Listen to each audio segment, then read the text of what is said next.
Very welcome. स्वागत है आप सबका मेरे नॉलेज प्रोवाइडर के इस वीडियो में। और इस वीडियो में आज हम बात करने वाले हैं डार्क ऑक्सीजन के बारे में। ये बहुत ही ज़्यादा भी ट्रेंडिंग न्यूज़ आप बाकी सब न्यूज़ चैनल्स में देख रहे होंगे कि क्या है डार्क ऑक्सीजन। तो आज ये वीडियो इसी के बारे में होगा। तो आज हम अपनी इस वीडियो में बात करते हैं कि डार्क ऑक्सीजन है क्या। अभी तक हमको जो नॉलेज मिली थी जब हमारे क्लासरूम्स में और हमारे जो भी एजुकेशनल इंस्टीट्यूट्स में हमको ये पढ़ाया जाता था, स्पेशली जो बायो से रिलेटेड सब्जेक्ट्स होते हैं उसमें ये पढ़ाया जाता था कि ऑक्सीजन जो पैदा होता है उसका ज़्यादातर एक इम्पॉर्टेंट प्रोसेस होता है जिसे बोलते हैं फोटोसिंथेसिस या प्रकाश संश्लेषण। और इसी से ही हमारे इंसानों को, जानवरों को और बाकी जितने भी एनवायरनमेंट है हमारे अर्थ में, इससे ही ऑक्सीजन मिलता है।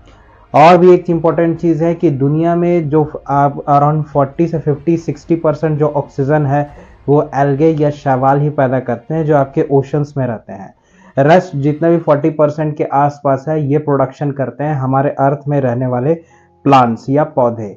तो ये एक्सट्रैक्शन था, हमको ये सब चीज़ें बताई गई थी। लेकिन अब एक नई थ्योरी निकल के सामने आ रही है और बोला जाए एक नई रिसर्च या खोज निकल के सामने आई है और इसमें ऑक्सीजन का प्रोडक्शन करने का एक नया ही तरीका सामने आया है। और इसमें बात ये की जा रही है, एक्चुअली ये जो डार्क ऑक्सीजन की जो खोज की गई है वो एक एक्सीडेंटली खोज हुई 2013 में प्रशांत महासागर या पैसिफिक ओशन में एक रिसर्च चल रहा था जिसमें मेन मोटो ये था कि जब भी गहराई में या समुद्र के गहराई में, यह गहराई लगभग होती है आपके 13,000 फीट के आसपास, जो लगभग आपके 4,000 मीटर के आसपास है या 4 किलोमीटर के आसपास। इतनी गहराई में जाते ही यहाँ पर गहराई में हमारा मानना ये था कि जैसे जैसे समुद्र में गहराई में जाया जाता है वैसे वैसे समुद्र के अंदर या जो तलहटी में ऑक्सीजन का स्तर कम होने लगता है। और जो भी समुद्रों को जो ऑक्सीजन मिलता है या उसको जो प्राप्त होता है वो हमारे एनवायरनमेंट से ही मिलता है। और धीरे धीरे जैसे समुद्र में ये नीचे जाते जाया जाएगा वैसे वैसे समुद्र में ऑक्सीजन का स्तर कम होते जाएगा। इसी को मेजर करने के लिए एक इंस्टीट्यूट है जिसका नाम है SAMS, Scottish association for marine sciences. तो ये Scottish association for marine research ये जो टीम है, और इन्होंने एक अटेम्प्ट किया और एक अटेम्प्ट में इन्होंने लैंडर्स को भेजा। ये लैंडर्स पानी में इसी 4,000 मीटर के नीचे जाते गए और वहाँ पर इन्होंने अपने सेंसर्स के थ्रू ऑक्सीजन को मेजर करना चालू किया। जैसे जैसे लैंडर्स नीचे जा रहे थे वैसे वैसे ऑक्सीजन का स्तर धीरे धीरे ये कम हो रहा था, जैसा एक्सपेक्टेड है, जैसे ये सोच रहे थे ये उसी हिसाब से काम कर रहे थे।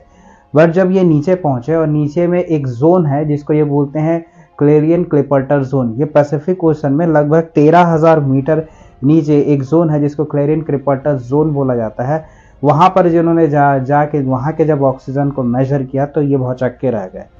रीज़न ये था कि जब उन्होंने अपने सेंसर के थ्रू वहाँ ऑक्सीजन के कंसंट्रेशन को मेजर किया वो बहुत ज़्यादा बढ़ा हुआ था, और जो एक अनएक्सपेक्टेड सी चीज़ थी, जो ऐसा ये एक्सपेक्ट नहीं कर रहे थे।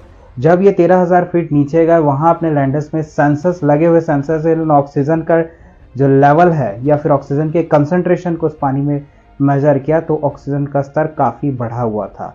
तो इनके दिमाग में ये आया कि इतनी गहराई तक तो सूरज की रोशनी भी नहीं पहुंचती, तो यहाँ प्रकाश संश्लेषण का कोई साधन ही नहीं है या फिर कोई प्रोसेस ही नहीं हो पाएगा, तो यहाँ पर फिर ऑक्सीजन का इतना हायर कंसंट्रेशन कहाँ से आ रहा है।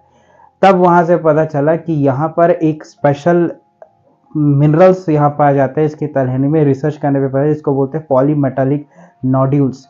ये पॉलीमेटालिक जो नोड्यूल्स होते हैं, ये मिनरल्स होते हैं, इनमें सबसे ज़्यादा मैग्नीज और आयरन के तत्व सबसे ज़्यादा पाए जाते हैं। और ये मैग्नीज और आयरन के तत्व जो यहाँ सबसे ज़्यादा पाए जाते हैं, इन्हीं से ही ये ऑक्सीजन जो होता है उत्सर्जन होके बाहर आता है और थ्रू प्रोसेस ये एक्सट्रैक्ट होता है। इसी के कारण यहाँ पर जो ऑक्सीजन पैदा हो रहा है वो इसी मिनरल्स के थ्रू वो पैदा हो रहा है, जिसे मैं बोल रहा हूँ पॉलीमेटालिक नोड्यूल्स। ये समुद्र के तलहटी पे पूरे बिखरे हुए हैं। तो हमने अब एक नया प्रोसेस अब रिसर्च पे या सोचने पे मजबूर हो गए रिसर्चर्स कि इन मिनरल्स के थ्रू भी ऑक्सीजन एक्सट्रैक्ट होकर निकल रहा है, जिसकी वजह से यहाँ पर ऑक्सीजन का स्तर काफ़ी बढ़ा हुआ लग रहा है। तो इस नतीजे पे पहुंचने पर अब हमको फिर से अपने साइंस जो पर्सपेक्टिव से सोचने की ज़रूरत ये पड़ गई कि क्या एक ही तरीके से ऑक्सीजन प्रोडक्शन इस पूरी दुनिया में या हमारे अर्थ पे पॉसिबल है, और ये जो नया तरीका अब जो नज़र आ रहा है वो कहाँ पर है।